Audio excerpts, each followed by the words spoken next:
alaykum, qadrli kitobxonlar. Bugun sizlar bilan Xitoy yozuvchisi Yu Xuaning Yashamoq asari haqida suhbatlashamiz.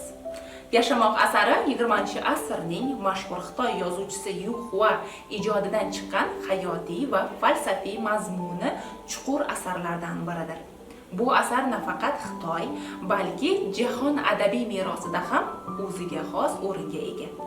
Yashamoq bu hayotning mohiyatini, insonning mavjudligi va maqsadlarini chuqur anglashga chaqiruvchi asardir.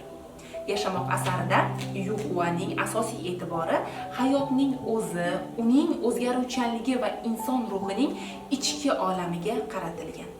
Asar o'quvchini hayotning yengilmas qiyinchiliklari, sinovlari hamda ularning oldida zaiflikka tushmaslik, har qanday vaziyatda o'zligini yo'qotmaslikka umid va iroda bilan yashashga undaydi. Muallif hayotni bir nafas, birdanlik hodisa sifatida emas, balki ko'p qatlamli, murakkab va ma'noli jarayon sifatida ko'rsatadi. Asardagi qahramonlarning hayoti bu o'zaro bog'liq, lekin har biri o'ziga xos kechinmalar, izlanishlar, g'oyalar bilan to'la bo'lgan yuksak insoniy tajriba. Yu Xuaning asarida hayot tushunchasi falsafiy chuqurlikda berilgan. U hayotni faqat moddiy dunyo bilan emas, balki inson qalbi va ongining keng maydoni bilan o'lchaydi. Yashamoq nafaqat tirik bo'lish, nafas olish yoki oddiy harakat bilan emas, balki har bir kunni ma'no bilan to'ldirish, o'z ichki dunyosini boyitish, o'zini kashf etish ham jarayoni hisoblanadi. Muallif shuningdek asarda insonning o'z qadr-qimmatini anglash, yuksak maqsad sari intilish masalalarini ko'taradi. Yu Xuaning fikricha hayotning haqiqiy mazmuni bu ozodlik, mehnat, sevgi va sadoqat orqali erishiladigan ruhiy boylikdir. Ko'plab o'quvchilar va adabiyotshunoslar Yu Xuaning bu asariga hayotga yangicha nigoh, ijobiy qarash va qiyinchiliklar oldida mustahkam turish darslari deb hisoblaydilar. Asar inson ruhining cheksiz imkoniyatlarini ochib beradi va har bir o'quvchini o'zining ichki kuchini topishga undaydi.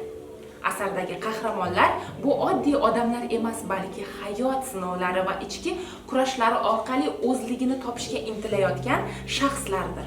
Ularning har biri turli qiyinchiliklar, tashvishlar va umidlar bilan yashaydi, ammo hammasining markazida hayotga, yashashga bo'lgan cheksiz muhabbat yotadi. Masalan, asarning bosh qahramoni hayotdagi oddiy inson tasviri bilan berilgan bo'lsa-da, uning harakatlari, qarorlari orqali insoniylikning umumiy haqiqatlari ochib beriladi. U o'z taqdirini o'zi yaratadi. O'z kamchiliklari, xatolari va yutuqlari bilan yuzlashadi. Yu Xuaning ijodida hayotiy falsafa muhim o'rin tutadi. Uning qarashlariga asosan insonning ichki dunyosi, uning iroda va maqsadlariga, hayotning mazmuniga qaratilgan. Yu Xuaning fikricha, hayot har doim rivojlanish va o'zgarishdir. Inson doimiy ravishda o'zini kashf qilishi, o'rganishi va yaxshilanishi lozim. Muallif o'zini tan olish, kamchiliklar bilan birga o'zining ijobiy tomonlarini ham qadrlash zarurligini ta'kidlaydi. Bu haqiqiy erkinlik va baxt kalitidir. Qiyinchiliklar hayotning ajralmas qismi. Shularni yengish insonni mustahkamlaydi va boyitadi. Hayotning eng katta muvaffaqiyati bu sinovlardan qo'rqmasdan o'tishdir.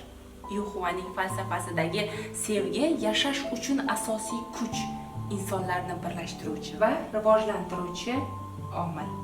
Har qanday vaziyatlarda sevgi insonni tirik va baxtli qiladi. Hayotning tashqi tomonlaridan ko'ra uning ichki ma'nosini topish muhimdir. Yu Xuaning nazarida inson o'zining ruhiy dunyosiga e'tibor qaratib, hayotga yangi qiyofa va mazmun bag'ishlash kerak.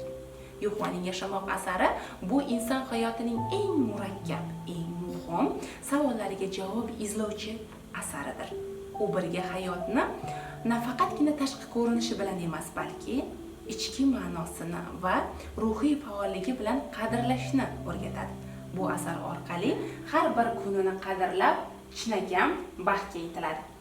Asardagi qahramonlar hayoti va muallifning falsafasi bu insonning o'zligini anglash, sinovlar bilan yuzlashish va yashashga bo'lgan ishtiyoqining namunasidir. Asar bizga har qanday vaziyatda ham o'zligini yo'qotmaslik, o'z qalbimizdagi kuch va sevgi orqali hayotga yangicha qarashni o'rgatadi.